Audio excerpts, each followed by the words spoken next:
awesome crowd that decided to show up. My name is Stephanie Castillo. I am a multimedia producer and science communicator producing science shows and science shows for organizations such as PBS, Science Magazine, and just okay. So just excited to be hosting the Sci-Mic stage. So I have our lovely first guest, which is Dr. Krupali Krusche, who has a talk later today at 2:30, room 302, to talk about rising tides, emerging challenges, and shaping sustainable coastal futures. So, hi, Dr. Krusche. Hi. How are you? Good. Thank you for being here. Thank you for having me here, Stephanie. Yeah, it's a pleasure. A quick introduction on Dr. Krusche is that she is the director of the Development and Advancement of Resilient Cities Alliance Lab, and which is a team of scientists and researchers tackling issues related to climate change, including sea level rise as it relates to regional and urban design interventions. That sounds intense. Well, I think what we forget is the fact that there is an urgency to the situation, and we just remember it when there is a disaster. Mm-hmm. We think about it at that moment, everybody is worked up about it, and then after that, we go back to regular business, and that is the concern. That's the problem. Mm-hmm. So during COVID, I was like, okay, we need to do something about it, and that's one of the reasons why we created this lab, and it brings a lot of people together to work together for creating a comprehensive solution. So yeah, that's what it is. So your talk within this panel is called Supporting Coastal Resilience on a Global Scale. So what does it mean for a city to be resilient? So first of all, just a few facts. There are 128 million Americans that live in coastal cities. 40% of United States actually lives in coastal cities. So that's how much climate change, sea level rise, and the issues related to coastal resiliency are going to impact us. Beyond that, there are lots of other hazards and major weather conditions that are getting to a stage where we cannot ignore them. And so that's why there are problems related to it. And we thought it would be really helpful to create this group that would allow to tackle an issue that cannot be tackled just by one group or by one area of interest. And presently, that is the problem that we face. Every agency that's out there actually indicates a different value or rate at which there is sea level rise that's projected. Now, there has been in the last 1 year a lot that has been done around that. For example, NASA, NOAA, and all the other agencies actually came together and started creating a more comprehensive information structure to help us understand what the information we need to know as citizens, as people that are living in these areas, as the community, to better understand how to tackle issues related to climate change for coastal resiliency.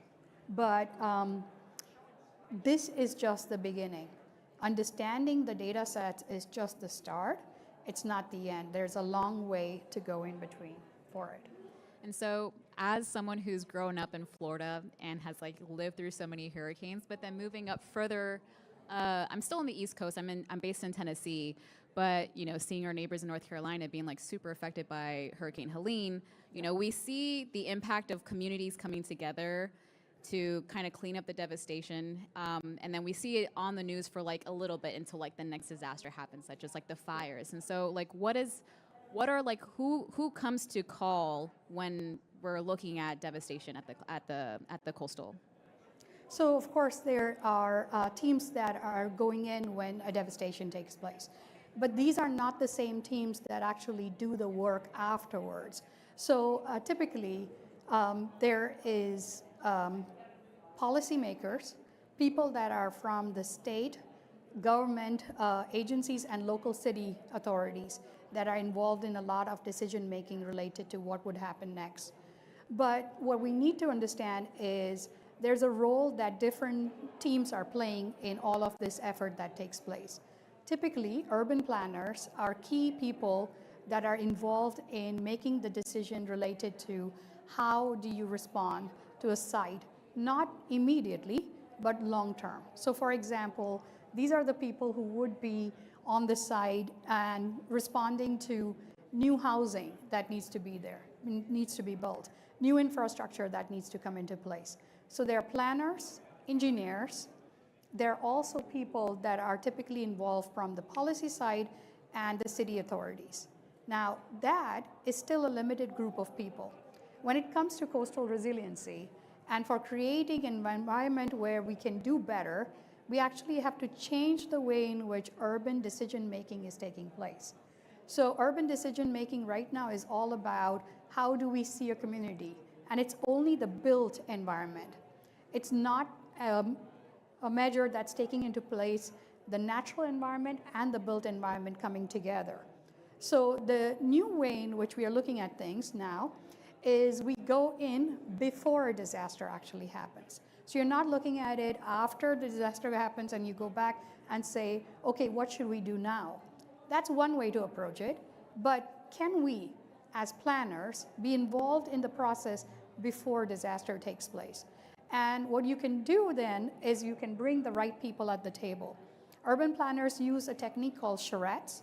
It's basically a technique where people come to the table, different stakeholders, the community comes together, and they do a process where they ask you what your concerns are, what are your issues, and then come up with solutions related to that. But what if we can not just bring in people that are citizens and the community members, but we can get scientists to be at the same table. We can get climate experts to be at the same table.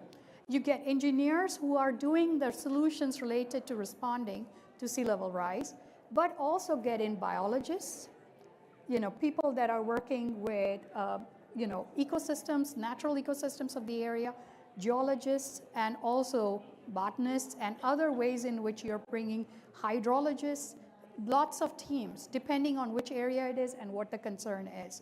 So these people all come to the table.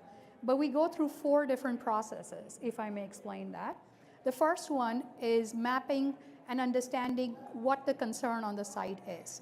So this is made and mostly based on first satellite information, but also ground level data collection. The reason for ground level data collection is because you want to have much more accuracy than what would typically be available with satellite information. Satellite information gives us some amount of accuracy, but it doesn't tell us a lot of things about the connective nature of information. For example, the information related to groundwater, then vertical land motion, then response related to impact directly of the sea levels rising and the tidal waves, and the storm surge response that will be there. So all of this information gets collected, and the first part of modeling is done. This modeling allows you to be able to experience and understand what really can happen right now and what could be the projected reality in the long term. This is step 1. Step 2 then is we take the information that has been collected on site and then create with the teams that were not involved in the first piece, which is the engineering teams and the response teams, and get them to respond to the site and say, what kind of solutions would you give for this site? Now, typically, this is where you're starting to see between the green ecological responses and the technical responses that are coming on site. And you are going to weigh in what is most best for the site along with the policymakers, because these decisions can be a little tricky. They are economically very complicated, and they can be also for the community extremely sensitive matters. And so it is important that local NGOs, people that are the local boots on the ground, are part of this discussion, and it's not happening just from top down to the community. What is interesting is just last year, 2024, we had 27 disasters in the United States, accounting to at least $1 billion per disaster. We have lost up to $2.9 trillion in just the last decade in climate-related disasters. So this is not just an issue of the impact on the community, it's actually also an economic driver to issues that we need to understand, that have to be solved before they come into place the way they have been taking place. So this is step 2.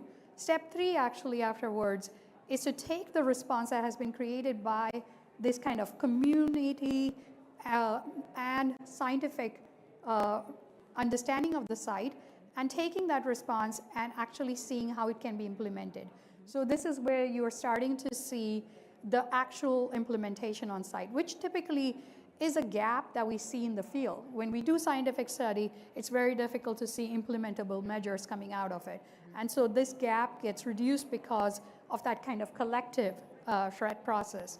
And then finally, the last part that we do is we measure the success of what has been put in place. Now, this typically doesn't happen at least until a decade of time has passed through to understand what is the overall impact of the work that has been done.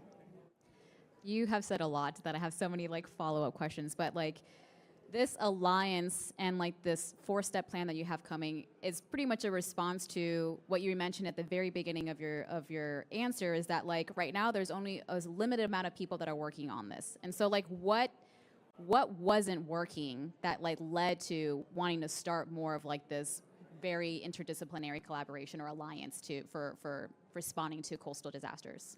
So the first thing literally was, okay, where do I find the right amount of right information to proceed?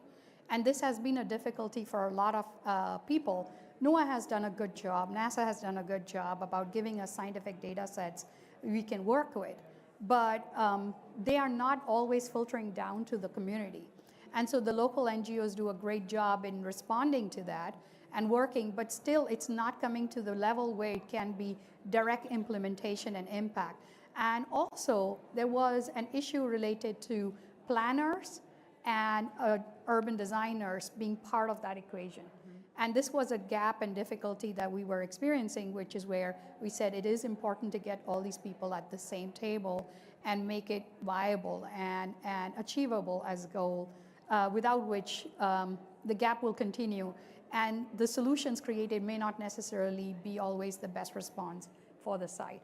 Also, what is interesting in this whole part is the response related to water. Cities typically have been designed to be having stormwater always leaving the city.